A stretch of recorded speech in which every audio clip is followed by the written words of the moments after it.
নমস্কার। Indira Gandhi national open university Kolkata regional সেন্টারে সকলকে স্বাগত। আমরা যে বিষয়টি নিয়ে আলোচনা করছি, যে পত্র নিয়ে আমরা আলোচনা করছি সেটি হচ্ছে BECC 103, যার মূল বিষয়বস্তু হচ্ছে ইন্ট্রোডাক্টরি ম্যাক্রো ইকোনমিক্স। এবং এই পর্যায়ে আমাদের আজকে হচ্ছে চতুর্থ ক্লাস, এবং এই ক্লাসে আমাদের আলোচনার যে মূল বিষয়বস্তু সেটি হচ্ছে অর্থের চাহিদা এবং যোগান। আজকের ক্লাসে আমাদের এটি মূল আলোচনার বিষয়বস্তু।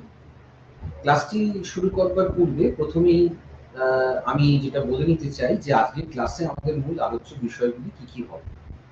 তো প্রথমে আমরা যে আলোচনাটা রাখবো সেটা হচ্ছে যে মানুষ সাধারণভাবে অর্থের চাহিদা কেন করে। এখান থেকে আমরা অর্থের চাহিদা সংক্রান্ত দুটি তত্ত্ব আলোচনা করব। একটি তত্ত্ব একটু ধ্রুপদী তত্ত্ব, যেটি ইরভিং ফিশারের তত্ত্ব, আমরা বলি অর্থের পরিমাণ তত্ত্ব। সেটি পরবর্তীকালে কেমব্রিজ ভাষ্য কিভাবে সেখান থেকে নির্ধারিত হয়। এবং আরো একটি তত্ত্ব আমরা পড়ব অর্থের চাহিদা সংক্রান্ত, সেটি হলো কেনসের নগদ পছন্দ তত্ত্ব, এবং সেখান থেকে ভারসাম্য সুদের হার কিভাবে নির্ধারিত হয়। এবং এই আলোচনাটা করার ক্ষেত্রে একটা গুরুত্বপূর্ণ ধারণা আমাদের কাছে আসবে, আমাদের সামনে আসবে, সেটা নিয়েও আমরা বিস্তারিত আলোচনায় যাব। সেটা হচ্ছে তারল্য ফাঁদ। তারল্য ফাঁদ বা ইংরেজিতে বলা হয় লিকুইডিটি ট্র্যাপ। তো এই ধারণাটা আসলে ঠিক কেমন, এরপরে আমরা অর্থের খানিকটা যোগানের দিকে আসব। সেই আলোচনাটা শুরু করব যে অর্থের মূল কাজ কি। তারপরে আমরা দেখার চেষ্টা করব যে অর্থের যে যোগান সেটাকে আমরা আমাদের দেশে কি কি ভাবে পরিমাপ করার চেষ্টা করে থাকি। সেখানে সংকীর্ণ অর্থ, বিস্তৃত অর্থ, এই সমস্ত ধারণার আসবে আলোচনা। এরপরে একটি বিশেষ বিষয় নিয়ে আলোচনা করব, যেটি হলো উষ্ণ অর্থ। আমরা ইংরেজিতে বলি হট মানি। বিষয়টি কি, সেই বিষয়টিতে এই বিষয়টি কেন গুরুত্বপূর্ণ, এই আলোচনা আসবে। তারপর আমরা কতগুলো টার্ম সম্পর্কে শিখব, কতগুলো ধারণা, যেমন নগদ জমা অনুপাত বলতে কি বুঝি, নগদ সংরক্ষিত অনুপাত বলতে কি বুঝি, এবং উচ্চ ক্ষমতা সম্পন্ন অর্থ এরই বা মানে কি। এই তিনটে বিষয় জানা হয়ে গেলে আমাদের কাছে স্পষ্টতই অর্থের যোগানের একটি মডেল আলোচনা অনেক সহজসাধ্য হবে, এবং সেখান থেকে আমরা একটি বিশেষ ধারণা শিখব, যেটিকে বলা হয় অর্থ গুণক।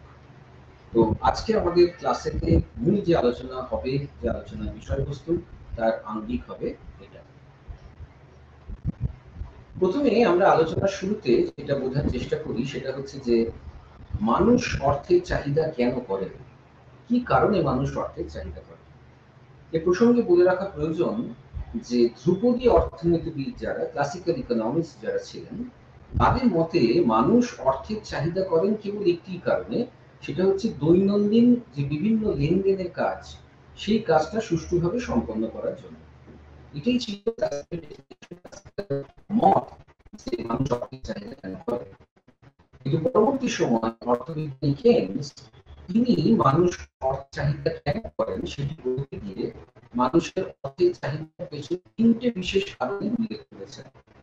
একটি কারণ যেটি ধ্রুপদী অর্থনীতিবিদরাও বলেছিলেন, অবশ্যই দৈনন্দিন লেনদেনের কাজ সম্পাদন করার ক্ষেত্রে অর্থের প্রয়োজনীয়তা থাকে। তার সাথে মানুষ অর্থ চাহিদা করেন তার কারণ অনেক সময় অনেক অনিশ্চিত বিপদকালীন পরিস্থিতি আছে, সেটা মোকাবিলার জন্য মানুষ কিছু অর্থ হাতে রাখে। এবং তৃতীয়ত মানুষ অর্থের চাহিদা করেন কিছু ফাটকা কারবারের উদ্দেশ্যে। এক্ষেত্রে আমরা ফাটকা কারবার বলতে সেই সমস্ত অর্থনৈতিক ক্ষেত্রে বিনিয়োগের কথা বলতে চাইছি যেখানে হয়তো রিটার্নটা খুব নিশ্চিত নয়। আমরা পাবলিক বাড়ি শেয়ার বাজারে বিনিয়োগ বা স্টক মার্কেটে বিনিয়োগ বা একটা লটারি কেনা, এই সমস্ত জায়গাগুলোতে আমাদের যে রিটার্ন সেটা যে নিশ্চিতভাবেই পাওয়া যাবে, কতটা পাওয়া যাবে, অনেক সময় লসও হতে পারে, এই ধরনের কারবার মূলত লোকেরা করেন কিছু মূলধনী লাভের আশায়। অর্থাৎ যে দামে ইনভেস্ট করছেন তা থেকে বেশি দামের কিছু উনি পাচ্ছেন, তো এইটা এখান থেকে কিছু মূলধনী লাভ করা।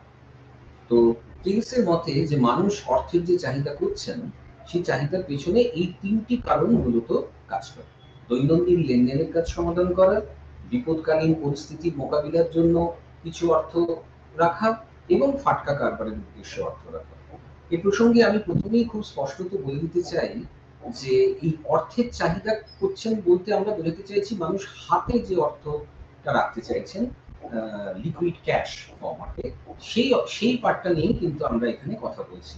অর্থাৎ মানুষ বিভিন্ন প্রয়োজনে নগদ যে অর্থ হাতে রাখতে চান, সেইটাই মানুষের অর্থের চাহিদা এই হিসেবে আমরা উল্লেখ করছি, এবং সেই চাহিদাটা এই তিনটি মূল কারণে মানুষ করে থাকে। এখন এই অর্থের চাহিদা সংক্রান্ত যে প্রথম ধ্রুপদী তত্ত্ব, সেটি অবতারণা করেছিলেন ফিশার, লিভিং ফিশার। তারই তত্ত্বকে আমরা অর্থের পরিমাণ তত্ত্ব বলে থাকি। আজকে আমরা যে অর্থের চাহিদা সংক্রান্ত যে দুটি তত্ত্ব আলোচনা করব, তার মধ্যে প্রথম তত্ত্ব হলো এটি, ফিশারের অর্থের পরিমাণ তত্ত্ব। ফিশারের এই অর্থের পরিমাণ তত্ত্ব, এটি এর কি মূল প্রতিপাদ্য বিষয়, সেটাই আসার আগে প্রথমে বুঝে নেওয়া দরকার বা বুঝে নেওয়া প্রয়োজন যে এই মডেলের মূল অনুমানগুলি কি। তো এই তত্ত্বে মূলত তিনটি গুরুত্বপূর্ণ অনুমান আছে। প্রথম যে অনুমানটি তিনি করেছিলেন সেটি হচ্ছে অর্থনীতিতে পূর্ণ কর্মসংস্থান স্তর বজায় আছে। অর্থনীতিতে পূর্ণ কর্মসংস্থান স্তর বজায় থাকার কারণে অর্থনীতিতে উৎপাদনের পরিমাণ আর বৃদ্ধি করা সম্ভব নয়। অর্থাৎ আমরা ধরে নিতে পারি যে উৎপাদন যতটা সর্বোচ্চ করা সম্ভব ছিল প্রায় সবটাই অর্থনীতি করে ফেলেছে। অর্থনীতিতে কাজের যোগ্য মানুষের সকলেই কাজ পেয়েছেন, সুতরাং অর্থনীতিতে সেভাবে কোনো বেকার সমস্যা নেই। দ্বিতীয় যে গুরুত্বপূর্ণ অনুমান এই মডেলে করা হয় সেটি হচ্ছে, আমরা একটু আগে দেখলাম যে মানুষ কি কি কারণে অর্থের চাহিদা করেন।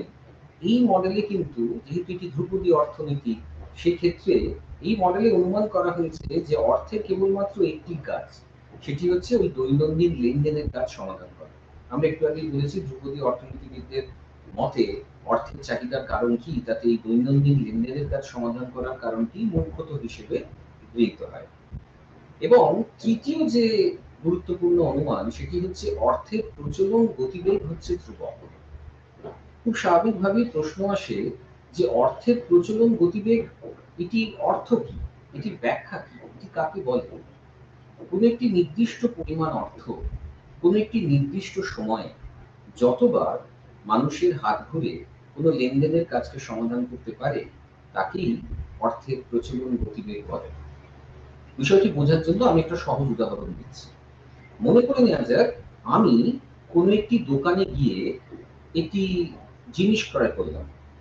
সেই জিনিসটির দাম হচ্ছে 10 টাকা।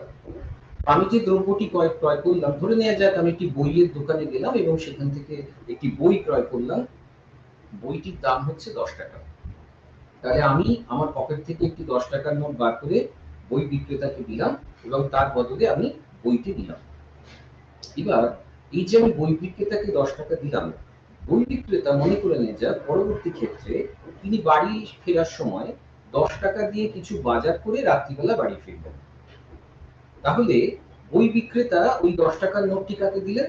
তিনি ওই কাঁচা বাজারে ধরে নেওয়া যাক তিনি করেছেন। তো কাঁচা বাজার করার সময় কাঁচা বাজারে যে সবজি বিক্রেতা তাকে তিনি 10 টাকার নোটটি দিয়েছেন। সেই 10 টাকার নোটটি, যে 10 টাকার নোটটি আমি বই বিক্রেতাকে দিয়েছি। ধরে নেওয়া যাক আজকের দিনে গোটা অর্থনীতিতে এই দুটো ট্রানজাকশনই ঘটেছে।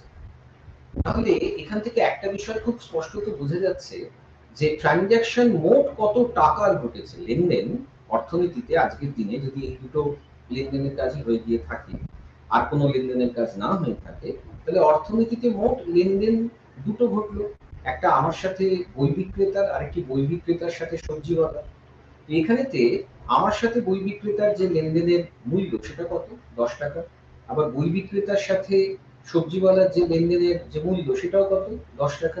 তাহলে অর্থনীতিতে মোট কত টাকা লেনদেনের কাজ সমাধান হয়েছে? 10 টাকা প্লাস 10 টাকা মানে 20 টাকা। কিন্তু লক্ষণীয়, অর্থনীতিতে কিন্তু 20 টাকা এই মুহূর্তে নেই। অর্থনীতিতে আছে কিন্তু এই একটি 10 টাকার নোট। এটি একবার আমার হাত থেকে বই বিক্রেতার হাতে গেছে, পরবর্তী সময় বই বিক্রেতার হাত থেকে সবজিওয়ালার হাতে গেছে। তাহলে একটি 10 টাকার নোট, এই যে নির্দিষ্ট পরিমাণ অর্থ, এখানে 10 টাকার নোট, একটি নির্দিষ্ট সময় মানে একদিন ধরে নিচ্ছি আমি সময়কাল, এই সময়ের মধ্যে কতবার লোকের হাত ঘুরল? 2 বার। আমার থেকে বই বিক্রেতা, বই বিক্রেতার থেকে সবজিওয়ালা। তাহলে এই যে দুবার হাত ঘুরলো সেটিকেই বলা হচ্ছে অর্থের প্রচলন গতিবেগ। অর্থাৎ 10 টাকার নোট দুবার হাত ঘুরে 20 টাকার লেনদেনের কাজ সম্পাদন করবে। এই দুইটি হচ্ছে আমার অর্থের প্রচলন গতিবেগ। অর্থের প্রচলন গতিবেগ প্রকৃতপক্ষে অনেকগুলি বিষয়ের উপর নির্ভর করতে পারে। যেমন অর্থের প্রচলন গতিবেগ নির্ভর করে অনেক সময় যে আমি যেখানে আছি, আমি যে অঞ্চলে বসবাস করছি, সেখান থেকে আমার ব্যাংকের এটিএম কাউন্টারটা কতটা কাছে। তো আমি যদি এটিএম কাউন্টার খুব কাছাকাছি থাকে, তাহলে আমার যখনই ইচ্ছে গিয়ে সেখান থেকে টাকা তুলে আমার লেনদেনের কাজ সমাধান করতে পারি। তাহলে সেক্ষেত্রে আমাকে বেশি টাকা হাতে রাখতে হয় না। তাহলে বেশি টাকা যদি হাতে না রাখতে হয়, তাহলে হাতে অল্প পরিমাণ টাকা থাকে। তাহলে সেই টাকাগুলো লেনদেনের কাজে অংশগ্রহণ করার যে প্রবাবিলিটি, সেটা অনেক বেড়ে যায়। তাহলে আমরা বলতে পারি যে যত বেশি বেশি টাকা হাতে থাকে, তত যে কোনো একটি টাকার লেনদেনের কাজে অংশগ্রহণ করা বা তার প্রচলন গতিবেগ তুলনামূলকভাবে কম হয়।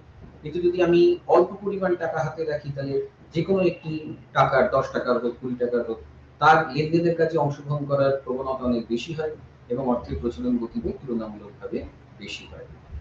অর্থের প্রচলন গতিবেগ নির্ধারণকারী আরো অনেক বিষয় আছে, যে সঞ্চয়ের উপর সুদের হার কেমন। সুদের হার ভালো থাকলে লোকে বেশি টাকা ব্যাংকে জমা রাখেন, তো কম টাকা হাতে রাখেন, সেক্ষেত্রে অর্থের প্রচলন গতিবেগ কিন্তু বাড়তে পারে। তো এরকম নানা বিষয় আছে যা অর্থের প্রচলন গতিবেগকে নির্ধারণ করতে পারে। কিন্তু ফিশারের অর্থের পরিমাণ তত্ত্বে অনুমান করা হয়েছে যে অর্থের এই প্রচলন গতিবেগ ধ্রুবক বা স্থির। তাহলে তিনটি গুরুত্বপূর্ণ অনুমান: অর্থনীতিতে পূর্ণ কর্মসংস্থান স্তর বজায় আছে, অর্থনীতিতে অর্থের একমাত্র একটাই কাজ লেনদেনের কাজ সম্পাদন করা, এবং অর্থের প্রচলন গতিবেগ ধ্রুবক। এবার এই যে অর্থের পরিমাণ তত্ত্ব, তার যে মূল প্রতিপাদ্য বিষয়, এই তত্ত্বের মাধ্যমে যেটা প্রতিষ্ঠা করতে চাওয়া হয়েছে বা যেটা বলা হয়েছিল, সেটা হচ্ছে প্রথমে আমাকে জানতে হবে যে অর্থের এই যে, যেহেতু অর্থনীতিতে অর্থের একমাত্র কাজটাই হচ্ছে যে লেনদেনের কাজ সমাধান করা, তাই অর্থনীতিতে লেনদেনের পরিমাণ যত বাড়ে, তত অর্থনীতিতে অর্থের চাহিদাও বাড়বে। কারণ তত বেশি লেনদেন করার জন্য আমার বেশি বেশি পরিমাণে অর্থ লাগবে। এখন অর্থনীতিতে এই যে দ্রব্য এবং সেবা সামগ্রীর এই যে লেনদেন এবং তার সাথে অর্থের যে চাহিদা, তার মধ্যে যে সম্পর্ক, সেটিকে একটি সমীকরণের মাধ্যমে আমরা প্রকাশ করতে পারি, যা আমি স্লাইডে দেখিয়েছি। ১ নম্বর সমীকরণ দিয়ে সেটি প্রকাশ করা হচ্ছে। এই সমীকরণটিকে আমরা ফিশারের অর্থের পরিমাণের সমীকরণ, ফিশারস ইকুয়েশন বলে থাকি। এই সমীকরণটি লক্ষ্য করলে দেখা যাবে সমীকরণের দুই দিকে দুটি দুটি করে মূল 4টি রাশি আছে। প্রথমটি বাম দিকটা যদি আমরা দেখি, বাম দিকে প্রথম বিষয়টি হচ্ছে এম। এম বলতে আমরা বোঝাচ্ছি এখানে কোনো অর্থনীতিতে ওই একটি নির্দিষ্ট সময়ের মধ্যে অর্থের যোগান বা অর্থের পরিমাণ কত আছে, সেটাকে আমরা এম বলছি। ভি বলতে আমরা বোঝানোর চেষ্টা করছি অর্থের প্রচলন গতিবেগ। পি হচ্ছে অর্থনীতিতে যে বিভিন্ন লেনদেনের কাজ সম্পাদিত হচ্ছে কোন একটি নির্দিষ্ট সময়ের মধ্যে, সেগুলি গড়ে কি দামে অনুষ্ঠিত হচ্ছে। অর্থাৎ গড় কি দামে অর্থনীতিতে বিভিন্ন লেনদেনের কাজ সম্পাদিত হয়েছে, সেটিকে আমরা এই গড় দামকে পি দিয়ে চিহ্নিত করছি। এবং টি দিয়ে চিহ্নিত করছি টি ট্রানজ্যাকশনস, অর্থাৎ অর্থনীতিতে মোট লেনদেনের পরিমাণ কত, সেটা আমরা টি দিয়ে দেখানোর চেষ্টা করছি। তাহলে এবার এই যে বিষয়টি আছে, এই যে সমীকরণটি আমরা লিখেছি, এই সমীকরণের যে দুটি দিকই আসলে কিন্তু একই বিষয়কে ধরার চেষ্টা করে। সেটা হচ্ছে কোন একটি নির্দিষ্ট সময়ের মধ্যে অর্থনীতিতে যে বিভিন্ন লেনদেনের কাজ সম্পাদিত হয়েছে, তার অর্থমূল্যটি আসলে কি। এই অর্থমূল্যকে মাপা যেতে পারে দুটি ভাবে। যদি আমরা বাম দিকটা দিয়ে ভাবি, আমি একটু আগে যে উদাহরণটা দিচ্ছিলাম তার সাথে অনেকটা রিজেমব্লেন্স আছে।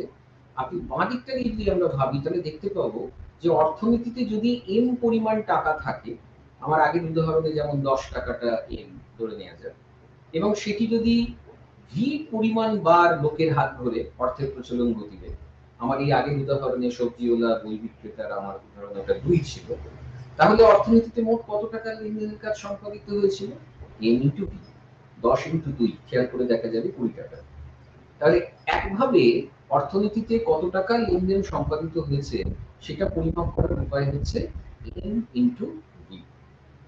আবার উল্টো দিকে যদি আমি ধরে নিই যে কোনো অর্থনীতিতে T number of Times transactions হয়েছে, টি সংখ্যক বার মোট লেনদেনের কাজ ঘটেছে, এবং এক একটি লেনদেন যে দামে ঘটেছে গড় দাম, কোন একটিতে একটু বেশি, কোন একটি লেনদেন একটু কম দামে ঘটেছে, তো গড় দাম যদি 10 মানে পি হয়, তাহলে পি ইনটু টি দেখাচ্ছে যে মোট লেনদেনে মোট কত টাকার মূল্যের লেনদেনের কাজ সম্পাদিত হয়েছে। তাহলে এম ইনটু ভিও যা দেখায়, পি ইনটু টিও প্রকৃতপক্ষে তাই দেখায়। তাই M into V equals to P into T, এই সমীকরণ 1 নম্বর সমীকরণ, যেটিকে ফিশারের অর্থের পরিমাণের সমীকরণ হিসেবে আমরা চিহ্নিত করছি। কিন্তু যে সমস্যাটি হয় অর্থের পরিমাণের যে ক্রুড ইকুয়েশন, আমরা বলি ক্রুড ইকুয়েশন, যেটা আসল সমীকরণ ফিশার দিয়েছিলেন, সেই সমীকরণে একটা সমস্যা হচ্ছে যে অর্থনীতিতে কোনো একটি নির্দিষ্ট সময়ে মোট লেনদেন কতগুলি হয়েছে সেটার পরিমাপ কিন্তু খুব সহজ কাজ নয়, এবং বেশ কিছু ক্ষেত্রে এটা বেশ অসুবিধাজনক। তো সেই কারণে আমাদের পরিমাপের সুবিধার ক্ষেত্রে টি এর পরিবর্তে টি এর কোন একটি প্রক্সিকে ব্যবহার করার কথা আমরা ভাবি, এবং এই টি এর প্রক্সি হিসেবে অনেক ক্ষেত্রে আমরা অর্থনীতির যে সামগ্রিক উৎপাদন, যাকে আমরা অনেক সময় ওয়াই দিয়ে নির্ধারণ করে চিহ্নিত করে থাকি, সেই ওয়াই কে ভাবা যেতে পারে। এমনটা মনে করে নেওয়া হয় যে টি এবং ওয়াই এর মধ্যে একটা খুব ইন্টিমেট রিলেশন আছে, খুব নিবিড় সম্পর্ক আছে। কারণ কোন একটি অর্থনীতিতে উৎপাদনের পরিমাণ বেশি হচ্ছে বলতে আমরা কি বুঝি? সেই অর্থনীতিতে নিশ্চয়ই লেনদেনের পরিমাণটাও বেশি। তাই টি এর বেশি এবং ওয়াই এর বেশি অনেকটা কাছাকাছি কারণের জন্য হয়ে থাকে। এই জন্য আমরা টি এবং ওয়াই কে অনেকটা ওই প্রক্সি হিসেবে ব্যবহারের সুযোগ পাই। তাই 1 নম্বর সমীকরণে যেখানে m into v equals to p into t ছিল, সেই জায়গায় আমরা t এর জায়গায় যদি y কে পুট করে দিই, তাহলে যে 2 নম্বর সমীকরণটি পাই, এই 2 নম্বর সমীকরণে কিন্তু আমরা দাঁড়াচ্ছি m into v equals to p into y, অর্থাৎ t এর জায়গায় y সাবস্টিটিউটেড হলো। এবার এই যে 2 নম্বর সমীকরণটি পাওয়া গেল, এই সমীকরণটির কিন্তু একটি বিশেষ গুরুত্ব রয়েছে। গুরুত্বটি কি? এই সমীকরণটি যদি খুব ভালো করে দেখা যায় এবং আমরা যদি অনুমানগুলোর কথা খেয়াল করি, তাহলে আমরা দেখব যে আমাদের অনুমান ছিল এই মডেলে অর্থের প্রচলন গতিবেগ ধ্রুবক। প্রকৃতপক্ষে অর্থের প্রচলন গতিবেগ ধ্রুবক হয় না, অনেক বিষয়ের উপর নির্ভরশীল হয়, আমি আলোচনা করলাম একটু আগে। কিন্তু আপাতত এই মডেলে তো ধরে নেওয়া হয়েছে অর্থের প্রচলন গতিবেগ ভি এর মান ধ্রুবক। তো সেক্ষেত্রে আমরা বাম দিকের একটি টার্ম ভি কে ধ্রুবক আকারে পেলাম। সিমিলারলি ডান দিকের যে দুটি টার্ম আছে তার মধ্যে ওয়াই বলে যে টার্মটি, অর্থাৎ অর্থনীতির যে সামগ্রিক উৎপাদন, সেটি যেহেতু পূর্ণ কর্মসংস্থান স্তরে আছে বলে অনুমান করা হয়েছে এই মডেলে, তাহলে ওয়াই এর মানও আর পরিবর্তিত হচ্ছে না। সেক্ষেত্রে ওয়াইও একটি ধ্রুবক। তাহলে সমীকরণের বাম দিকে ভিও একটি ধ্রুবক, সমীকরণের ডান দিকে ওয়াইও একটি ধ্রুবক। তাহলে 2 নম্বর সমীকরণ থেকে স্পষ্টতই বোঝা যাচ্ছে যে যদি অর্থনীতিতে এম বেড়ে যায়, অর্থাৎ অর্থের যোগান, অর্থের পরিমাণ যদি অর্থনীতিতে বেড়ে যায়, তাহলে কিন্তু অর্থনীতিতে বিভিন্ন দ্রব্য সামগ্রীর যে সাধারণ দাম স্তর, যাকে আমরা পি দিয়ে নির্ধারণ করছি দামকে, সেই দাম স্তর কিন্তু বৃদ্ধি পাবে, এবং এম যে হারে বাড়বে পিও কিন্তু সেই হারেই বাড়বে। অর্থাৎ এখান থেকে যে প্রথম বিষয়টা বোঝার জায়গা তৈরি হলো, যেটা ধ্রুপদী অর্থনীতিবিদরা অনেক সময় ক্লেম করেন, সেটা হচ্ছে মুদ্রাস্ফীতি একটি আর্থিক বিষয় মাত্র। অর্থাৎ কোনো দেশে মুদ্রাস্ফীতির মূল কারণই হচ্ছে অর্থের যোগান বেড়ে যাওয়া, এবং দেশে অর্থের যোগান ঠিক মানে যে হারে বাড়ে, অর্থনীতিতে দাম স্তরও কিন্তু সেই একইভাবে সমানুপাতিক হারে এবং প্রত্যক্ষভাবে বৃদ্ধি পায়। অর্থাৎ কোন একটি অর্থনীতিতে দ্রব্য এবং সেবা সামগ্রীর সাধারণ দাম স্তর ওই অর্থনীতির অর্থের যোগানের বৃদ্ধির সাথে প্রত্যক্ষ ও সমানুপাতিক হারে পরিবর্তিত হয়। এটি অর্থের যে পরিমাণ তত্ত্ব, তার যে মূল প্রতিপাদ্য বিষয়, সেটা আমরা জানতে পারি। অর্থাৎ মুদ্রাস্ফীতি, জিনিসপত্রের দাম ক্রমাগত বৃদ্ধি পাওয়ার যে প্রক্রিয়া, এই মুদ্রাস্ফীতির মূল কারণ হচ্ছে অর্থনীতিতে অর্থের যোগান বেড়ে যাওয়া। এবার এই যে অর্থের পরিমাণ তত্ত্ব, এটি পরবর্তী সময়ে কেমব্রিজ স্কুল অফ ইকোনমিক্স এর যে অর্থনীতিবিদরা, তারা এইটিকে আরেকটু নতুন আকারে প্রকাশের চেষ্টা করেন, এবং যেটা অর্থের পরিমাণ তত্ত্বের ফিশার ভার্সন এবং কেমব্রিজ ভার্সন, সেগুলিকে পাশাপাশি রাখলে আমরা দেখতে পাবো যে বিষয়বস্তুটা একই রকম একটা দিক দিচ্ছে, যদিও দুটো জায়গা থেকেই আলোচনাটা একটা ভিন্ন প্রেক্ষিতে শুরু হয়েছিল, একই জিনিসকে পরিমাপ করার একটা প্রেক্ষিতে শুরু হয়েছিল। এই দুটো ভাষ্যের মধ্যে কিন্তু আমরা একটা অদ্ভুত মিল পাই। তো আমরা যদি এই কেমব্রিজ ভাষ্যটিকে অর্থের কোন একটি অর্থনীতিতে অর্থের চাহিদা এবং অর্থের যোগান এই পার্সপেক্টিভ দিয়ে আলোচনা করি, তাহলে এইতে মনে করে নেওয়া হয় যে কোন একটি অর্থনীতিতে প্রকৃত যে অর্থের পরিমাণ তার যে চাহিদা সেটাকে আমরা যদি M/P/D বলে নির্ণয় করি। M/P মানে হচ্ছে প্রকৃত অর্থের চাহিদা। আমরা জানি M হচ্ছে অর্থনীতিতে মানি সাপ্লাই অর্থের যোগান, তাকে P দিয়ে ভাগ করলে প্রকৃত অর্থের যোগানটি পাওয়া যায়। এবং ওই সাফিক্সে প্রেফিক্সে D আছে যার মানে হচ্ছে ডিমান্ড। অর্থাৎ M/P/D বলতে বোঝাচ্ছে কোন একটি অর্থনীতিতে প্রকৃত অর্থের চাহিদার পরিমাণ। তো এদের মত হচ্ছে যে প্রকৃত অর্থের চাহিদার পরিমাণ অর্থনীতিতে প্রকৃত আয় তাকে যদি আমরা Y দিয়ে ডিনোট করি তার উপর নির্ভরশীল এবং সেটি প্রত্যক্ষ এবং সমানুপাতিক হারে পরিবর্তিত হয়। তাই এই তত্ত্ব অনুসারে M/P/D varies as Y। তো আমরা ছোটবেলায় পড়েছি যে যখন কোনো ভেরিয়েশনের সাইনকে ইকুয়াল টু সাইনে আমরা কনভার্ট করি তখন একটি ভেদের ধ্রুবক দিয়ে গুণ করা হয়, সেই ধ্রুবকটিকে আমরা কে ধরে নিচ্ছি। তাই সেখান থেকে আমরা পাচ্ছি M/P/D equals to K into Y। এই স্মল কে এটি একটি ধ্রুবক যা কি নির্দেশ করে। লক্ষ্য করা যাবে এই যে ইকুয়েশনটি আমরা পাচ্ছি, এই যে আমি কার্সারে দেখানোর চেষ্টা করছি, এই যে ইকুয়েশনটি আমরা পাচ্ছি এখান থেকে যদি আমরা k এর মান নির্ধারণ করি তাহলে k এর মান কি হবে? M/P/D আর এই y টা বাঁ দিকে চলে গেলে হয়ে যাবে ডিভাইডেড বাই y। অর্থাৎ M/P/D বাই y মানে কি? M/P/D বলতে কি বোঝায়? আমরা কতটা অর্থের চাহিদা করছি, আর y মানে কি? আয়ের পরিমাণ কত। তাহলে k এর অর্থনৈতিক ব্যাখ্যাটা কি? k তো একটি ধ্রুবক, কিন্তু এই k এর অর্থনৈতিক ব্যাখ্যাটি তাহলে কি হলো? যে কোনো ব্যক্তি তার আয়ের কতটা অংশ চাহিদা করছেন সেটাই k দিয়ে নির্ধারিত হচ্ছে। লেনদেনের কাজে কোনো ব্যক্তি তার আয়ের কতটা অংশ চাহিদা করছে। এবার প্রকৃত অর্থের যে যোগান কোন একটি অর্থনীতিতে সেটিকে আমরা M/P বলেই শুধু ডিনোট করছি। তা এর পরিমাণটা অর্থনীতিতে ধ্রুবক। এর পরিমাণ একমাত্র কেন্দ্রীয় ব্যাংকের বিভিন্ন নীতির মাধ্যমে নির্ধারিত হয়। কেন্দ্রীয় ব্যাংকের বিভিন্ন আর্থিক নীতি এবং তার বিভিন্ন হাতিয়ার আছে। আমরা পরবর্তী এবং তারপরে প্রতি দেশের অর্থনীতিতে অর্থের যোগান বৃদ্ধি পেতে পারে রাষ্ট্রীয় কাজে। কেন্দ্রীয় ব্যাংক বিভিন্ন সময় এরকম নানা পদক্ষেপ নিয়ে অর্থনীতিতে অর্থের যোগান পরিবর্তন করতে পারে। তারপরে এই মডেলে অনুমান করে নেওয়া হয়েছে যে অর্থনীতিতে অর্থের যোগান হচ্ছে স্থির।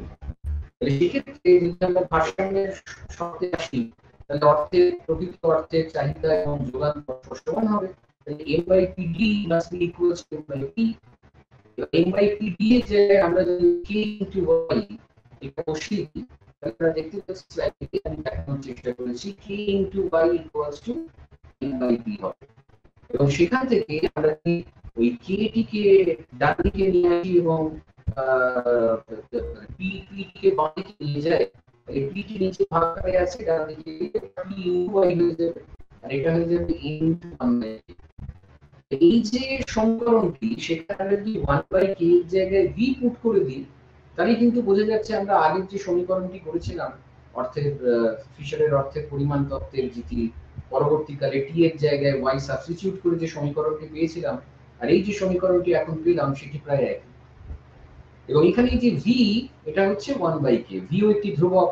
আমরা এই মডেলেতে k কেও একটি ধ্রুবক ধরেছি, তাহলে 1/k মানে যদি v এমনটা ধরে নিই তাহলে অলমোস্ট দুটো সমীকরণকে একই রকম দেখায়। এবং ইন্টারেস্টিংলি v এবং k এর মধ্যে যে ব্যস্তানুপাতিক সম্পর্ক সেটাও কিন্তু খুব সহজে অর্থনৈতিকভাবে প্রতিষ্ঠা করা সম্ভব। আমরা কে বলতে কি বুঝিয়েছি? কে বলতে বুঝিয়েছি কোন একজন লোক তার মোট আয়ের কতটা অংশ হাতে রাখতে চাইছে লেনদেনের কাজ করার জন্য। আর ভি বলতে আমরা কি বোঝাচ্ছি? ভি বলতে বোঝাচ্ছি কোন একটা নির্দিষ্ট সময়ে কোন নির্দিষ্ট পরিমাণ অর্থ কতবার লোকের হাত ঘুরে লেনদেনের কাজ সমাধান করছে। এখন যদি কে এর মানটা অপেক্ষাকৃত কম হয়, অর্থাৎ মানুষ তার আয়ের অল্প অংশ হাতে ধরে রাখেন টাকা আকারে, তার মানে বেশিরভাগ অংশটি অন্য কোথাও সঞ্চিত হয়ে আছে। তাহলে অল্প পরিমাণ টাকা যদি মানুষের হাতে থাকে তাহলে কি হবে? সেই টাকার প্রচলন গতিতে বেশি হওয়ার কথা আমি একটু আগে আলোচনা করছিলাম। তার মানে কে এর মান যত কম হবে ভি এর মান তত বেশি হবে। গাণিতিক সম্পর্কতেও তাই বোঝা যাচ্ছে যেহেতু v equals to 1/k, তাই k এর মান যত বাড়বে তত v এর মান হ্রাস পাবে, k এর মান যত কমবে তত v এর মান বাড়বে। এটি হলো অর্থের পরিমাণ তত্ত্বের কেমব্রিজ ভাষ্যের মূল ব্যাখ্যা।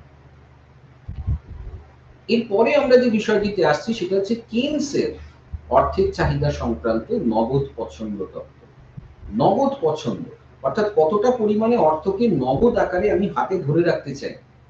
আমরা একটু আগেই আলোচনা করেছি কেনসের মতে কোন একটি মানুষ অর্থের চাহিদা করেন মূলত তিনটি কারণে। একটি হচ্ছে লেনদেনের কাজ সমাধান করার জন্য, আরেকটি হচ্ছে অজানা কোনো বিপদ, অনিশ্চিত কোনো বিপদকালীন পরিস্থিতি সেটা মোকাবিলা করার জন্য, এবং তৃতীয় যে জায়গা সেটা হচ্ছে ফাটকা কারবার করার উদ্দেশ্যে তিনি করে থাকেন। তো কেনসের মতে এই যে লেনদেনের জন্য যে অর্থের চাহিদা বা বিপদকালীন পরিস্থিতি মোকাবিলার জন্য যে অর্থের চাহিদা, এটা অনেক ক্ষেত্রেই ব্যক্তির আয়ের উপর নির্ভরশীল, এবং আয় যত বেশি হয় তত লেনদেনের কাজও বেশি হবে এবং বিপদকালীন পরিস্থিতিতে বেশি পরিমাণে অর্থ হাতে রাখতে চাইবে। কিন্তু যেটার জন্য কেনসের তত্ত্ব এত গুরুত্বপূর্ণ সেটি হচ্ছে যে মানুষ ফাটকা কারবারের উদ্দেশ্যে কতটা পরিমাণ টাকা তার হাতে রাখতে চান সেটি কোন বিষয়ের উপর নির্ভরশীল।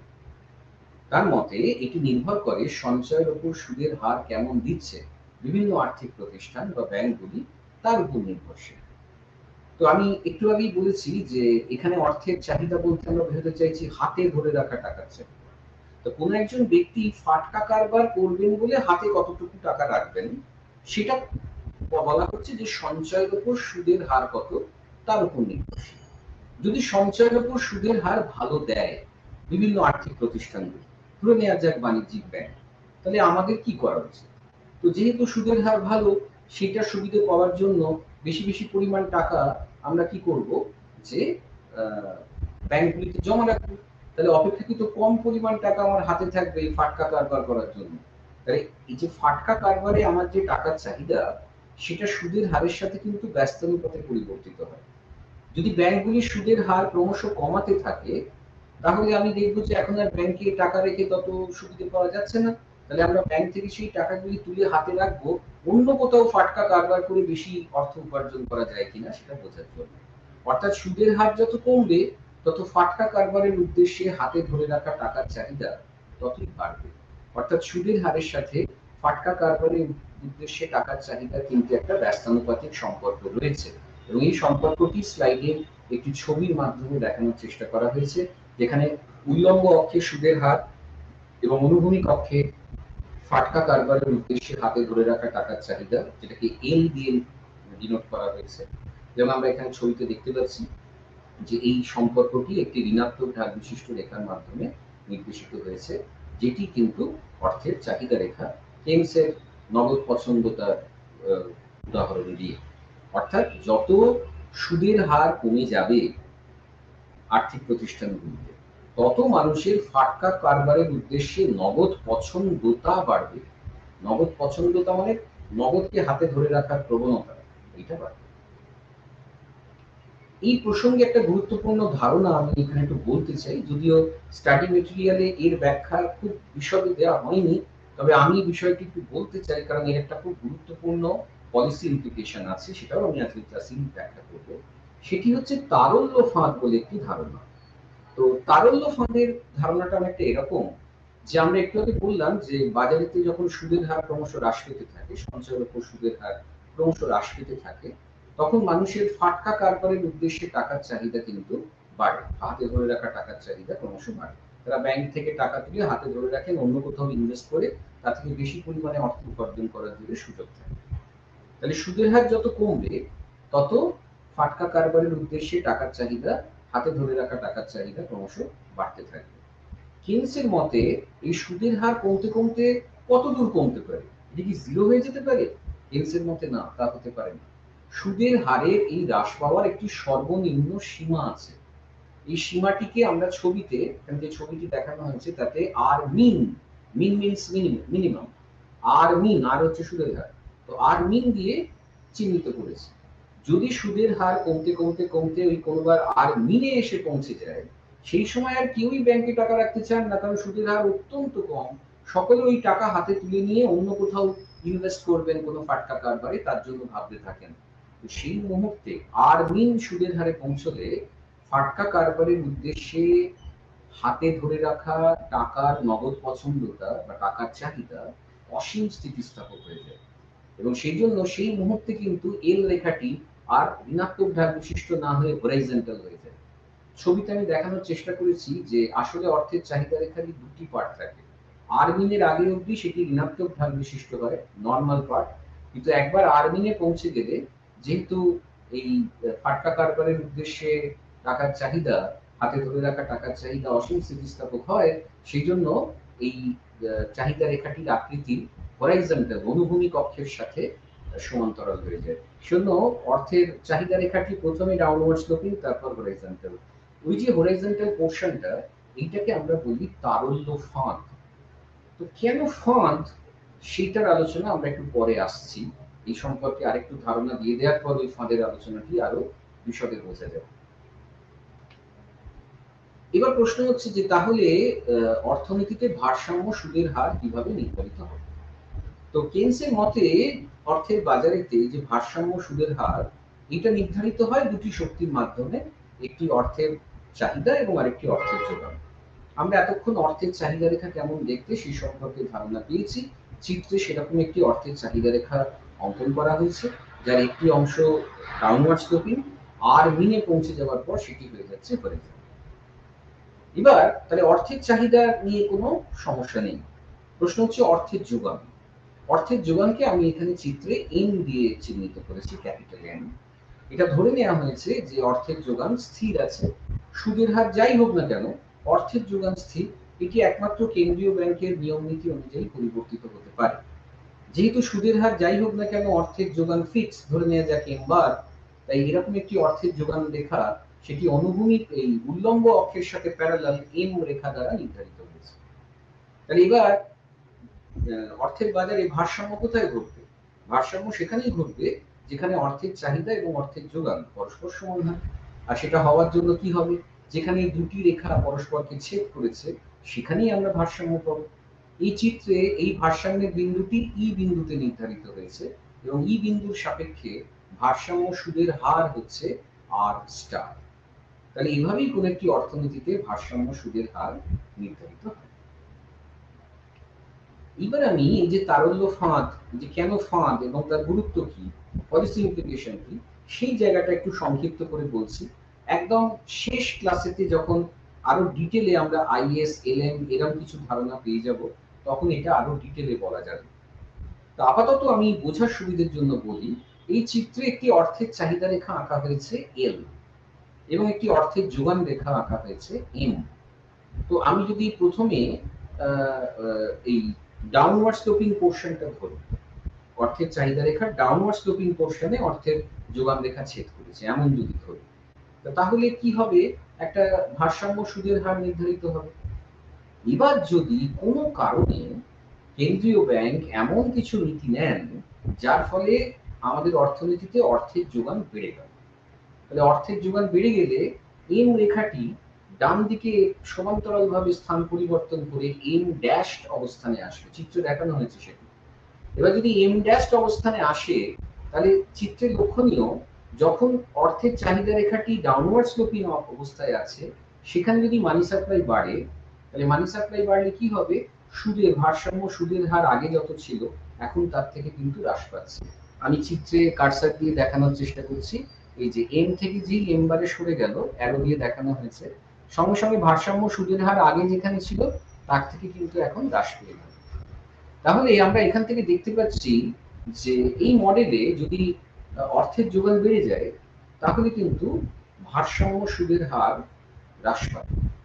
তো ভারসাম্য সুদের হার যদি হ্রাস পায়, এর কিন্তু একটা খুব গুরুত্বপূর্ণ পলিসি ইমপ্লিকেশন আছে। পলিসি ইমপ্লিকেশন হচ্ছে যদি সঞ্চয়ের উপর সুদের হার হ্রাস পায়। আচ্ছা, সঞ্চয়ের উপর সুদের হার হ্রাস পায় কেন? অর্থের যোগান বাড়লে লোকের হাতে যদি বেশি টাকা আসে, লোকে যদি সেই টাকা নিয়ে ব্যাংকে ইনভেস্ট করতে যায়, তাহলে ব্যাংক দেখছে সে কোনো ইনসেনটিভ না দিলেই লোকে এসে তার কাছে টাকা ইনভেস্ট করে রাখছে। তাহলে ওই মানে লোন মার্কেটে আমরা বলি যে লোনের সাপ্লাই অনেক বেড়ে যাচ্ছে দেন লোনের ডিমান্ড। মানে আমি বোঝাতে চাইছি যে সবাই গিয়ে যদি ব্যাংকে টাকা রাখে, তাহলে ব্যাংকে ফান্ড অনেক বেশি জেনারেটেড হচ্ছে। ব্যাংকে তখন কি করবে? ব্যাংক সুদের হার কমিয়ে দেবে, কারণ ব্যাংকে তখন কোনো ইনসেনটিভ দিয়ে লোককে আর টাকা রাখানোর প্রলোভন দেখাতে হবে না। তাহলে যদি সঞ্চয়ের উপর সুদের হার কমে, তাহলে বিনিয়োগের উপরও সুদের হার কমে।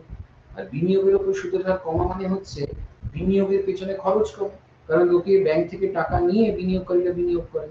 তাকে যদি এখন টাকা ফেরত দেওয়ার সময় কম সুদ দিতে হয়, তাহলে আমরা বলবো তার বিনিয়োগ ব্যয় কমে গেছে, তারপরে বিনিয়োগের পরিমাণ বেড়ে যাবে।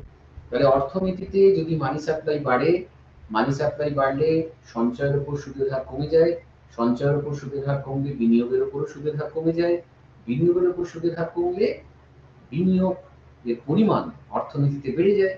আর বিনিয়োগের পরিমাণ বাড়লে কি হয় আমরা জানি, অর্থনীতিতে অধিক পরিমাণে উৎপাদন, কর্মসংস্থান এই সমস্ত সৃষ্টি করা সম্ভব হবে। তার মানে অর্থনীতিতে কর্মসংস্থান বাড়বে, উৎপাদন বাড়বে। তাহলে এই যে সম্প্রসারণশীল নীতি, অর্থাৎ অর্থের যোগান বাড়ার এই যে নীতি, এই নীতি যদি কেন্দ্রীয় ব্যাংক গ্রহণ করেন, তাহলে অর্থনীতিতে যদি বেকার সমস্যা থেকে থাকে সেই সমস্যা মিটে যাবে। রিসেশন, মন্দা এসব থাকলে অনেক সময় কেন্দ্রীয় ব্যাংক এই ধরনের নীতি গ্রহণ করতে পারে।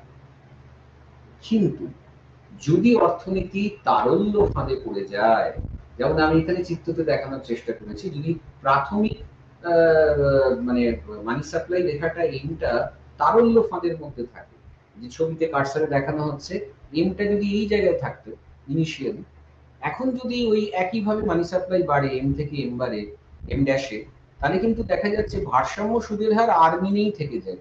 প্রথমে যখন এম এর সাথে এল কাট করছিল তখনও আর মিনে ছিল, এখনো কিন্তু সেটি আর মিনেই আছে।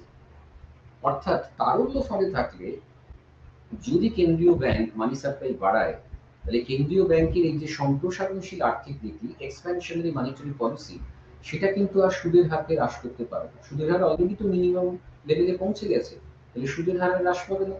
তাহলে সুদের হার হ্রাস না পেলে বিনিয়োগ আর বাড়বে না, আর বিনিয়োগ যদি না বাড়ে তাহলে উৎপাদন, কর্মসংস্থান আর বাড়বে না।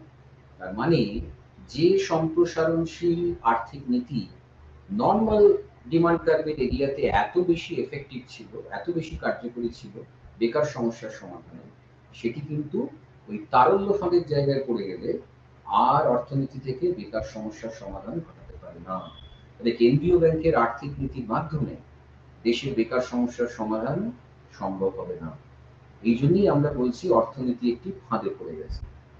তাহলে প্রশ্ন খুব স্বাভাবিকভাবেই আসবে, তাহলে কি এখান থেকে উদ্ধারের কোনো পথ নেই? আছে। সেই পথটি এবার কি হবে? সরকার পদক্ষেপ নেবে।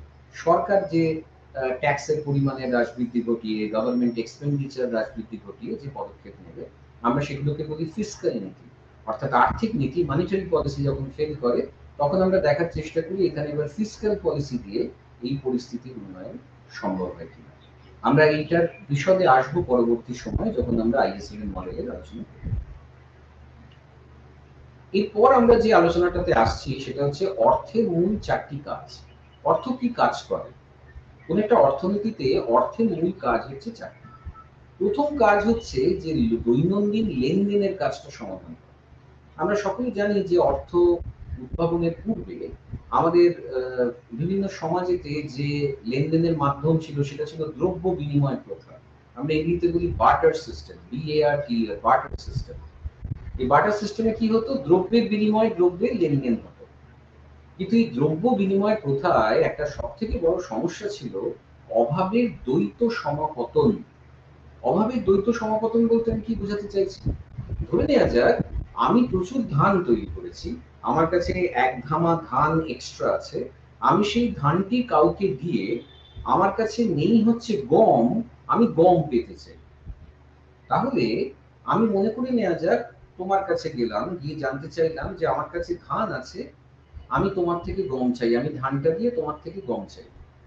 কিন্তু মনে করে নেওয়া যাক তুমি গম তোমার কাছে নেই, তোমার কাছে শাড়ি আছে। তোমার কাছে শাড়ি আছে, তার পরিবর্তে তুমি ধান পেলেও খুশি। তুমি আমায় বলতে পারো যে আমার সত্যি ধানের দরকার, কিন্তু আমার তো গম নেই, আমার শাড়ি আছে, তাহলে তুমি আমার শাড়ি নাও, নিয়ে তোমার ধান দাও। লেনদেন কি হবে? হবে না। কারণ তাতে তোমার সুবিধে হলেও আমার তো কোনো সুবিধে নেই, কারণ আমার তো গম দরকার, আমি শাড়ি নিয়ে কি করবো, আমার শাড়ির চাহিদা নেই। তাহলে আমার যা অভাব সেটা তোমার কাছে আছে, আবার তোমার যা অভাব সেটা আমার কাছে আছে। এই দুটো যদি একসাথে ঘটে তখনই বলে অভাবের দ্বৈত সমাপতন। আর সেটি যদি না হয় তাহলে কিন্তু দ্রব্য বিনিময় প্রথায় লেনদেন ফেল করবে, সবসময় করা যাবে না। এই সমস্যার দূরীকরণে আমরা অর্থের মাধ্যমে লেনদেন করি।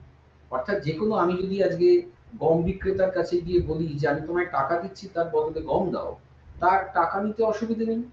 কিন্তু আমি যদি তাকে বলি আমি তোমায় ধান দিচ্ছি তার বদলে গম দাও, তার হয়তো ধান দরকার নেই, তার শাড়ি দরকার। আবার যার শাড়ি আছে তার গমের দরকার নেই, ধান দরকার। তো এই যে সমস্যাটা, একটা ক্রিটিক্যাল কমপ্লেক্স সিচুয়েশন তৈরি হয়ে যায় দ্রব্য বিনিময় প্রথায়, সেই সমস্যাটা কিন্তু আমরা কাটিয়ে উঠতে পারি যে যদি টাকার মাধ্যমে সমস্ত লেনদেনের কাজ হয়। তাই অর্থের প্রথম কাজ হচ্ছে বিভিন্ন লেনদেনের কাজকে সুষ্ঠুভাবে সম্পাদন করা। দ্বিতীয় কাজ যেটা, সেটা হচ্ছে অর্থনীতির যে বিভিন্ন রকম দ্রব্য এবং সেবা সামগ্রী তৈরি হয় তার মূল্য যে পরিমাপ করা, সেটাও কিন্তু আমরা অর্থের মাধ্যমে করি। এটা কেন করি?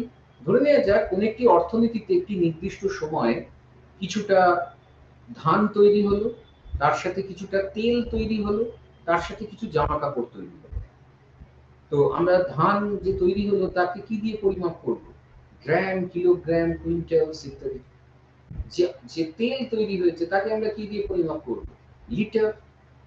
আর যে জামা কাপড় তৈরি হয়েছে তাকে আমরা কি দিয়ে ডিনোট করি? কতগুলো, কতটা ইত্যাদি। এবার ফিজিক্যাল সায়েন্সের নিয়মে বলে যে যতক্ষণ না ইউনিট অফ মেজারমেন্ট গুলো সেম হয় ততক্ষণ আমরা বিভিন্ন রাশিকে যোগ করতে পারি না। এবার ইউনিট অফ মেজারমেন্ট যদি সেম না হয় তাহলে একটা ইউনিটকে অন্য ইউনিটে কনভার্ট করে নিয়ে যোগ করতে হবে।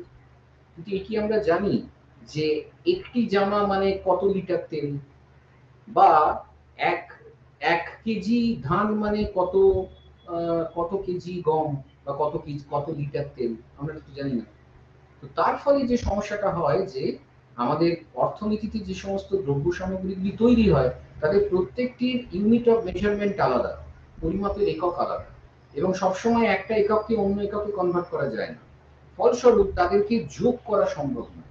কিন্তু আমি যদি জানি বাজারে ১ কিলো ধানের দাম ধরে নেওয়া যাক ৩০ টাকা, ১ লিটার তেলের দাম ১০০ টাকা, একটি জামার দাম ৫০০ টাকা, তাহলে কিন্তু আমি সহজেই বলতে পারি অর্থনীতিতে ৩০ টাকার ধান, ১০০ টাকার তেল এবং ৫০০ টাকার জামা, অর্থাৎ ৫০০, ১০০, ৬৩০ টাকার দ্রব্য সামগ্রী তৈরি হয়েছে।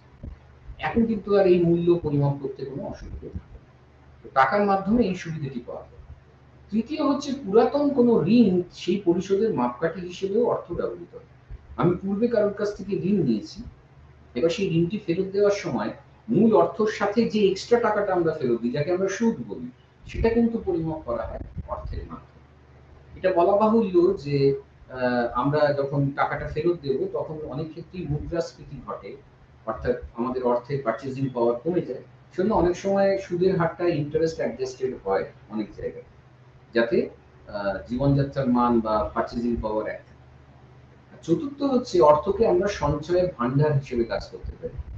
আজকে বর্তমানে আমি যে আয় করছি তার একটা অংশ তো আমি ভোগ করছি, তার একটা অংশকে আমরা সঞ্চয় করে রাখছি। ওই যে সঞ্চিত অর্থ সেটাই কিন্তু আমার ভবিষ্যতের পারচেজিং পাওয়ার। অর্থাৎ ওই সঞ্চয়ের অর্থকে আমরা সঞ্চয়ের ভান্ডার হিসেবে রাখি, কারণ অর্থ থেকে অর্থ উপার্জন সম্ভব। কারণ সঞ্চয় করে রাখলে সেই অর্থ আরো বাড়তে থাকে সুদে। তো অর্থের এই মূলত ৪টি কাজ। কোন একটি অর্থনীতিতে অর্থকে যে পরিমাপ করা হয় তার মূলত আমাদের, আমি ভারতবর্ষের ক্ষেত্রে বলছি, ৪টি ভাবে। একটি হচ্ছে M1 অর্থ। M1 অর্থকে আমরা সংকীর্ণ অর্থ বলি।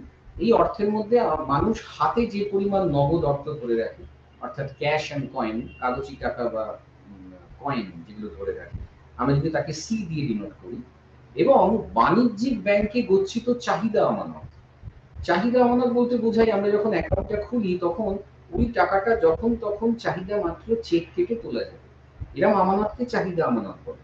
মনে রাখতে হবে কিছু আমানত কিন্তু আছে মেয়াদি আমানত, তাকে আমরা এরকম ইচ্ছে করলেই আজকে গিয়ে ডিপোজিট করি কালকে তুলে নেবো এমন নয়। ফিক্সড ডিপোজিটের ক্ষেত্রে একটা নির্দিষ্ট সময়ের জন্য ওই টাকাটি ফিক্স করা যায়, এগুলি সময় বা মেয়াদি আমানত। কিন্তু বাণিজ্যিক ব্যাংকের যে চাহিদা আমানত এবং আমার হাতের যে টাকা এবং আরবিআই এর কাছে গচ্ছিত কিছু অন্যান্য ধরনের আমানত, এই সবগুলোকে যোগ করলে আমরা যেটি পাই সেটিকে বলা হয় M1 অর্থ। আমরা সাধারণত অর্থের যখন আলোচনা করি M1 অর্থ বলি আমরা। M2 অর্থ বলতে বোঝায় M1 অর্থের সাথে পোস্ট অফিসে যে সমস্ত সঞ্চয়ী আমানত থাকে তার যোগফলকে আমরা M2 অর্থ বলি। M3 অর্থ, যেটা আসলে কিন্তু রিজার্ভ ব্যাংক বিভিন্ন রকম আর্থিক নীতি প্রণয়নের ক্ষেত্রে গ্রহণ করে, M3 অর্থকে বিস্তৃত অর্থ বলা হয়। সেখানে M1 এর সাথে যে মেয়াদি আমানত আছে, নিট মেয়াদি আমানত, বিভিন্ন যে সময়ের সাপেক্ষে ফিক্সড ডিপোজিট গুলো রাখা আছে, সেগুলিকেও কিন্তু যুক্ত করে বলা হয়। আর সবশেষে M4 বলে একটি ধারণা আছে, যেটি হচ্ছে M3 সাথে ন্যাশনাল সেভিং সার্টিফিকেট ব্যতীত পোস্ট অফিসের যে মোট সঞ্চয়ী আমানত আছে সেগুলিকে যোগ করলে আমরা এটি পাই। এক্ষেত্রে মনে রাখতে হবে, যত আমরা M1 থেকে M4 এর দিকে যাচ্ছি ততই আমরা দেখতে পাচ্ছি যে মেয়াদি আমানতগুলো আর একটু বেশি পরিমাণে যুক্ত হচ্ছে। M1 হচ্ছে সবথেকে লিকুইড, এটি সংকীর্ণ অর্থ। M3 কে আমরা অর্থনীতির বিস্তৃত অর্থ বলি। এবং আরেকটি কথা এখানে অনেক সময় আসে, প্রায় অর্থ, নিয়ার মানি। চেক হচ্ছে এরকম ধরনের একটি নিয়ার মানি, মানে যা একদম মানির মতো লিকুইড নয়। লিকুইড বলতে বোঝায় যত সহজে মানিকে অন্য কোনো অ্যাসেটে কনভার্ট করা যায় তাকে বলা হয় মানির লিকুইড। কোনো জায়গাতে জিনিসপত্র কিনতে গেলে অর্থের মাধ্যমে পেমেন্ট করলে কেউ নিতে অস্বীকার করে না, কিন্তু চেকের মাধ্যমে, কার্ডের মাধ্যমে নেওয়ার ক্ষেত্রে অনেকের হয়তো আপত্তি থাকতে পারে। ওই জন্য দোকানে লেখা থাকে এখানে কার্ডে পেমেন্ট হয়, এখানে চেকে পেমেন্ট হয়। কোথাও লেখা থাকে না এখানে টাকার পেমেন্ট হয়, কারণ টাকার পেমেন্টটাই খুব স্বাভাবিক, সবাই সেটাতেই করবে এমনটা মনে করে নেওয়া হয়। এরপরে একটা ধারণা আছে যেটাকে বলা হয় উষ্ণ অর্থ, হট মানি। খুব ইন্টারেস্টিং একটা ধারণা। এটা হচ্ছে যে সমস্ত অর্থ মূলধনী লাভের আশায় ফাটকা কারবারের উদ্দেশ্যে এক দেশ থেকে অন্য দেশে অতি দ্রুত স্বল্পকালীন সময়ের মধ্যে স্থানান্তরিত হয়, তাকেই উষ্ণ অর্থ বলে। অর্থাৎ এক দেশ থেকে অন্য দেশে আসে, তার মূল কাজ হচ্ছে মূলধনী লাভ করব, এবং এটির পারসিস্টেন্ট, এটা থাকা স্থায়িত্ব খুব স্বল্পকালীন হয়।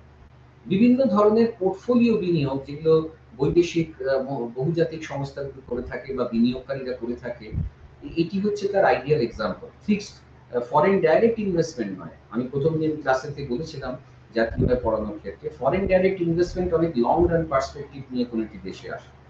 কেউ কারখানা বাড়ি বানাতে এই জন্য আসে না যে পরের দিন সে চলে যায়, কিন্তু যখন কেউ কোনো বিদেশি ইনভেস্টমেন্ট আমাদের দেশে স্টক মার্কেটে, ব্যাংকে, এগুলোতে হয়, যেখানে সুদের হারটা ভালো, এই সুদের হারে সুবিধা নেওয়ার জন্য ইনভেস্টমেন্টটা হয়, সেগুলোকে আমরা পোর্টফোলিও ইনভেস্টমেন্ট বলছি, ফরেন ইনস্টিটিউশনাল ইনভেস্টমেন্ট। এবার এগুলোর ক্ষেত্রে যেটা হয় যে পৃথিবীর যেগুলো উন্নত দেশ, এই উন্নত দেশগুলোতে ক্যাপিটালের আধিক্য আছে, মূলধনের আধিক্য আছে, তার ফলে মূলধনের উপর সুদের হার তুলনামূলকভাবে কম। তাহলে এই দেশের যারা বহুজাতিক সংস্থা বা বিভিন্ন বিনিয়োগকারী, তারা কি করে, পৃথিবীর স্বল্প উন্নত দেশ যেখানে মূলধনের প্রাচুর্যতা তুলনামূলকভাবে কম, সেখানে মূলধনের সুদের হার অনেক বেশি। ওই সুদের হারের সুবিধাটুকু পাওয়ার জন্য ওই স্বল্প উন্নত দেশগুলির পরিকাঠামো গঠন, অর্থনৈতিক উন্নয়ন, এই সমস্ত ক্ষেত্রে এই পোর্টফোলিও বিনিয়োগ ওই উন্নত দেশগুলি থেকে মানে অনুন্নত দেশগুলিতে আসে। এটাকে বলা হয় ক্যাপিটাল ইনফ্লো অনুন্নত দেশগুলির ক্ষেত্রে। এবং তার ফলে তাদের কিছু অর্থনৈতিক উন্নয়ন ঘটে, পরিকাঠামোগত উন্নয়ন হয়তো ঘটে, কিন্তু এর অনেকগুলো গুরুত্বপূর্ণ ঋণাত্মক প্রভাব আছে। তো প্রথম যে ঋণাত্মক প্রভাব, সেটা হচ্ছে দিস ইজ হাইলি ভোলাটাইল। এর স্থায়িত্ব খুব কম সময়ের জন্য, এবং এটি অস্থির গতি। অর্থাৎ এই মুহূর্তে কোনো একটি বৈদেশিক সংস্থা কোনো একটি বিশেষ দেশেতে প্রচুর পরিমাণে পোর্টফোলিও বিনিয়োগ করলো বটে, কিন্তু পরের মুহূর্তেই যখন অন্য অপর একটি দেশ আরো বেশি সুদের হারে প্রদান করছে, সঙ্গে সঙ্গে কিন্তু সেই পরিমাণ টাকা তারা এই দেশ থেকে তুলে নিয়ে অন্য দেশে চলে যাবে। তাহলে যদি ওই দেশের সরকার, আগে যে দেশে প্রথমে ইনভেস্টেড হয়েছিল, তারা যদি কোনো দীর্ঘকালীন উন্নয়নের দিকে লক্ষ্য রেখে এই অর্থকে কাজে লাগানোর চেষ্টা করে পরিকাঠামোগত উন্নয়ন বা কিছু ইত্যাদির ক্ষেত্রে, তাহলে কিন্তু সেটা ভীষণ একটা অনিশ্চয়তার বাতাবরণ তৈরি করে। দ্বিতীয় হচ্ছে, হঠাৎ করে যদি কোনো একটি দেশে এরকম অনেক পরিমাণে পোর্টফোলিও বিনিয়োগ ঢুকে পড়ে সুদের সুবিধে পাওয়ার আশায়, তাহলে দেশের অর্থের যোগান কিন্তু গুরুত্বপূর্ণ হারে বৃদ্ধি পায়, এবং সেটি কিন্তু মুদ্রাস্ফীতির সমস্যা তৈরি করতে পারে। অনেক ক্ষেত্রে যদি এই পরিমাণ একটা বড় অংশের টাকা ব্যাংক থেকে হঠাৎ বেরিয়ে অন্য দেশে চলে যায়, তাহলে কিন্তু ব্যাংকে আর্থিক সংকট সৃষ্টির একটা জায়গা, কিন্তু ব্যাংকের সংকট মানে ব্যাংকিং ক্রাইসিস তৈরি হতে পারে। আরেকটি হয় যে যখন বৈদেশিক অর্থ এই দেশে ঢোকে কোনো একটি দেশে সুদের লাভের আশায়, তাহলে সেই দেশেতে বৈদেশিক মুদ্রার সঞ্চয় ভান্ডার কিন্তু বেড়ে যায়। এই সঞ্চয় ভান্ডার যদি বেড়ে যায়, তাহলে কি হয় যে ওই দেশের টাকার অধিক মূল্যায়ন হয়। আমরা যেটা বলি অ্যাপ্রিসিয়েশন অফ কারেন্সি। ডেপ্রিসিয়েশন একটি উল্টোটা, appreciation of currency. Appreciation of currency হলে পরবর্তীকালে আমরা আলোচনা করব, দেখা যাবে যে সেখানে কিন্তু তার বাণিজ্যকে অনেক সময় ঋণাত্মকভাবে প্রভাবিত করে। এইগুলোই হচ্ছে উষ্ণ অর্থের একটা ঋণাত্মক দিক বা ঋণাত্মক প্রভাব, যা কোনো একটি দেশের অর্থনীতিকে প্রভাবিত করতে পারে। এরপর আমরা তিনটে গুরুত্বপূর্ণ ধারণা শিখব। একটাকে বলা হচ্ছে নগদ জমা অনুপাত, আরেকটিকে বলা হচ্ছে নগদ সংরক্ষিত অনুপাত, এবং আরেকটি হচ্ছে উচ্চ ক্ষমতা সম্পন্ন অর্থ। এই তিনটে ব্যাপার আসলে কি? প্রথমে আসা যাক নগদ জমা অনুপাত বলতে কি বোঝায়। নগদ জমা অনুপাত, যাকে আমরা স্মল সি স্মল আর দিয়ে ডিনোট করেছি, এটি মূলত পরিবারের বা মানুষের, সাধারণ মানুষের নগদ পছন্দতার ধরনকে রিফ্লেক্ট করে। অর্থাৎ কোনো মানুষ কতটা পরিমাণ অর্থ, তার কাছে যে অর্থ আছে তার কতটা পরিমাণ অর্থ সে নগদ আকারে, মানে ক্যাশ কয়েন এই আকারে হাতে ধরে রাখতে চায়, এবং কতটা পরিমাণ অর্থ সে ডিপোজিট আকারে রাখতে চায় বিভিন্ন আর্থিক প্রতিষ্ঠানগুলিতে, ব্যাংকে। এর যে অনুপাত, অর্থাৎ সি যদি আমার হয় যে আমি কতটা টাকা হাতে কারেন্সি ফর্মে রাখতে চাই, আর ডি যদি হয় আমরা কতটা ডিপোজিট আকারে রাখতে চাই বিভিন্ন জায়গায় বিভিন্ন আর্থিক প্রতিষ্ঠানে, তো সেইটাকে আমরা, এই যে সি বাই ডি রেশিও, সেটাকে আমরা বলছি সিআর। এই সি বাই ডি রেশিও অনেক কিছুর উপর নির্ভর করতে পারে। ওই মানুষের নগদ পছন্দতার ধরন কেমন তার উপর নির্ভর করে। অনেকের হয়তো একটু একটু খরচে বেশি, তার কাছে কিন্তু সিআর এর পরিমাণ একটু বেশি। এই যে উৎসবের সময়, এই সময়তে কিন্তু একটু হাত খরচ বাড়ে বলে লোকজন কিন্তু হাতে একটু বেশি টাকা রাখে। বাজারে সুদের হার ভালো হলে কিন্তু লোকে হাতে কম টাকা রাখে, তখন ডিপোজিটটা বেশি হয়, সি বাই ডি রেশিও একটু কম। তো এরকম নানা বিষয় আছে যা কিন্তু নগদ জমা অনুপাতকে প্রভাবিত করতে পারে। দ্বিতীয় বিষয় হচ্ছে নগদ সংরক্ষিত অনুপাত। নগদ সংরক্ষিত অনুপাতটা কিন্তু বাণিজ্যিক ব্যাংকগুলির ক্ষেত্রে, আমরা পরের দিন পড়বো বিশদে, যে বাণিজ্যিক ব্যাংকগুলিতে যে বিভিন্ন পরিমাণে অর্থ মানে জমা পড়ে, আমানত হিসেবে জমা পড়ে, কেন্দ্রীয় ওই বাণিজ্যিক ব্যাংকগুলো কিন্তু এই সবটাই ঋণ আকারে অন্য কাউকে ধার দিতে পারে না। কেন্দ্রীয় ব্যাংকের নিয়ম অনুসারে ওই যে অর্থ আমানত জমা পড়ে তার একটি নির্দিষ্ট অংশ বাণিজ্যিক ব্যাংকগুলিকে কেন্দ্রীয় ব্যাংকের কাছে সংরক্ষিত রাখতে হয়। তো এই যে মোট যে ডিপোজিট পড়ে তার একটা অংশ তাকে রিজার্ভ রাখতে হয়। এই যে রিজার্ভ বাই ডিপোজিট রেশিও, এটাকেই বলা হয় নগদ সংরক্ষিত অনুপাত। কেন্দ্রীয় ব্যাংক অনেক সময় এই নগদ সংরক্ষিত অনুপাতের পরিমাণটিকে, মানে কতটা পরিমাণ রিজার্ভ রাখতে হবে ব্যাংকটিকে, সেটির পরিমাণকে বাড়ানো কমানো করে। আমরা পরের দিন দেখবো যত কম রিজার্ভ রাখতে হয় ব্যাংকে, ব্যাংক তত বেশি টাকা বাইরে ঋণ দিতে পারবে। আর এটা যদি হয় তাহলে দেশের অর্থের যোগান বেড়ে যায়। যে পদ্ধতিতে হয় সেটাকে বলা হয় আমানত সৃজন। আমরা পরের দিন সেটা ডিটেইলে আলোচনা করব।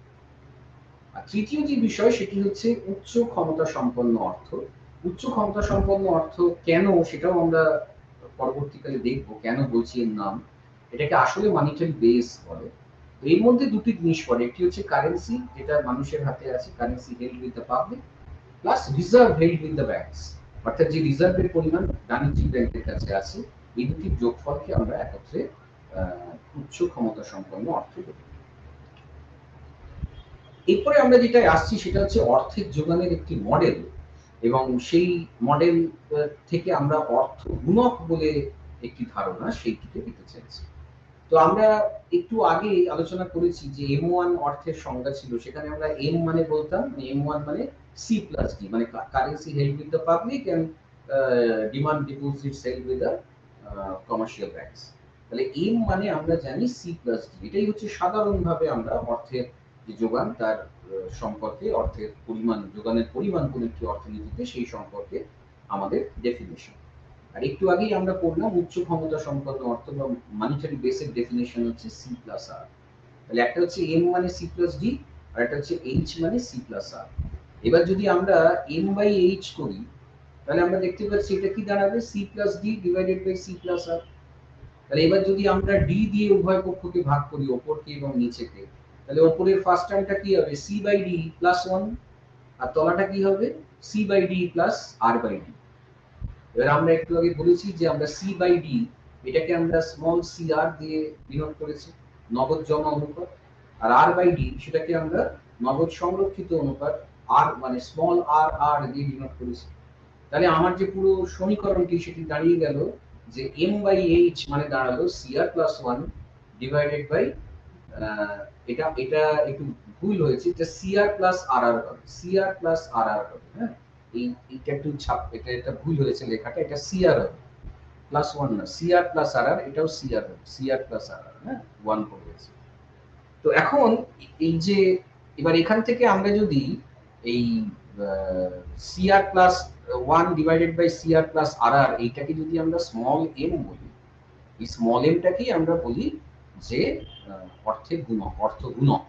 অর্থাৎ ক্যাপিটাল এম মানে হচ্ছে স্মল এম, এই জিনিসটার জায়গায় আমরা স্মল এম লিখছি, স্মল এম, আর এইচটাকে ডান দিকে নিয়ে গেলে ইনটু এইচ। আমি আবারও বলছি, দুঃখিত এই পার্টটায় ভুল আছে, এটা আর আর প্লাস সিআর হবে, আর আর প্লাস সিআর হবে, হ্যাঁ এটা ওয়ান না সিআর। তো যাই হোক, তা এন কে আমরা অর্থ গুণক বলি। তাহলে অর্থ গুণক বলতে কি বোঝাচ্ছে? যদি কোনো একটি অর্থনীতিতে অর্থের যে বেস, মানিটারি বেস, সেটি যদি 1 ইউনিট বৃদ্ধি পায়, তাহলে এই অর্থনীতিতে অর্থের যোগান কতটা পরিমাণে বাড়ে। তাহলে মানিটারি বেস 1 ইউনিট বাড়লে অর্থের যোগান তার থেকেও বেশি বাড়ে। তো এই জন্য আমরা অনেক সময় এটিকে অর্থ গুণক বলে থাকি। এই যে অর্থ গুণক, এগুলো কিন্তু অনেকগুলি বিষয়ের উপর নির্ভর করে। প্রথম যে বিষয়টি সেটা হচ্ছে এইচ, অর্থাৎ নগদ সংরক্ষিত, এই নগদ জমা, সরি, উচ্চ ক্ষমতা সম্পন্ন অর্থ। সাধারণভাবে আমরা এখান থেকে দেখতেই পাচ্ছি যে এইচ এর মানটা যত বেড়ে যাবে, এইচ এর মানটা যত বেড়ে যাবে, তত এম এর মানও বেড়ে যাবে। অর্থাৎ অর্থনীতিতে উচ্চ ক্ষমতা সম্পন্ন অর্থের পরিমাণ যত বাড়ে, তত কিন্তু অর্থনীতিতে অর্থের যোগান বাড়ে। দ্বিতীয় যে বিষয়টি আসে সেটি হচ্ছে আর আর, অর্থাৎ নগদ সংরক্ষিত অনুপাত। নগদ সংরক্ষিত অনুপাত যদি কোনো একটি কেন্দ্রীয় ব্যাংক নগদ সংরক্ষিত অনুপাতকে যদি কমিয়ে দেয়, তাহলে যেটা ঘটে যে বাণিজ্যিক ব্যাংকগুলি তখন বেশি বেশি পরিমাণে অর্থ বাজারে ঋণ দিতে পারে, এবং তার প্রভাবে অর্থনীতিতে অর্থের যোগান বেড়ে যায়। তাহলে যদি আর আর এর পরিমাণ কমে, তাহলে কিন্তু মানি সাপ্লাই বাড়ে।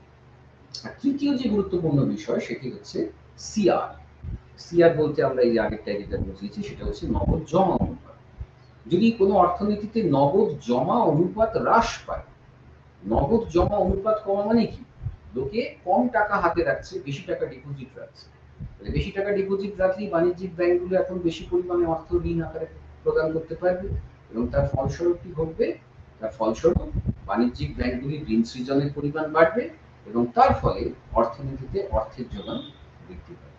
তাহলে এইটি হচ্ছে অর্থনীতির মূল মডেল। সেখান থেকে আমরা দেখতে পাচ্ছি সিআর যদি কমে, তাহলে অর্থের যোগান বাড়ে, আর আর যদি কমে, তাহলে অর্থনীতিতে অর্থের যোগান বাড়ে, এবং উচ্চ ক্ষমতা সম্পন্ন অর্থ ক্যাপিটাল এইচ এর পরিমাণ যদি বাড়ে, তাহলেও কিন্তু অর্থনীতিতে নগদ সংরক্ষিত অনুপাত এর পরিমাণ বাড়ে। তাই আজকের যে গোটা আলোচনাটা আমরা করলাম, তা থেকে আমরা যেটা বোঝার চেষ্টা করলাম সেটা হচ্ছে কোন একটি অর্থনীতিতে আমরা অর্থ কেন মানুষ চাহিদা করলো, মানুষ যে অর্থের চাহিদা করেন সেটি যে দুটি মূল মডেল অর্থের চাহিদার যে তত্ত্ব, একটি কেমব্রিজ ভাষ্য, একটি ফিশারের অর্থের পরিমাণ তত্ত্ব, তার কেমব্রিজ ভাষ্য, এবং তার সাথে আমাদের কেইনসের নগদ পছন্দ তত্ত্ব। তারপরে আমরা দেখার চেষ্টা করলাম তারল্য ফাঁদের ধারণা, তারল্য ফাঁদের পলিসিগত কি তার ইমপ্লিকেশন সেটা দেখলাম। তারপরে আমরা জানলাম যে অর্থের মূল কাজ কি, কিভাবে নানা উপায়, এবং সেখান থেকে আমরা একটি অর্থ মডেল তৈরি করে তাতে বিভিন্ন রকম ফ্যাক্টরস, যেমন নগদ জমা অনুপাত, নগদ সংরক্ষিত অনুপাত, এবং উচ্চ ক্ষমতা সম্পন্ন অর্থ কিভাবে অর্থের যোগানকে প্রভাবিত করতে পারছে সেই সম্পর্কে ধারণা পেলাম।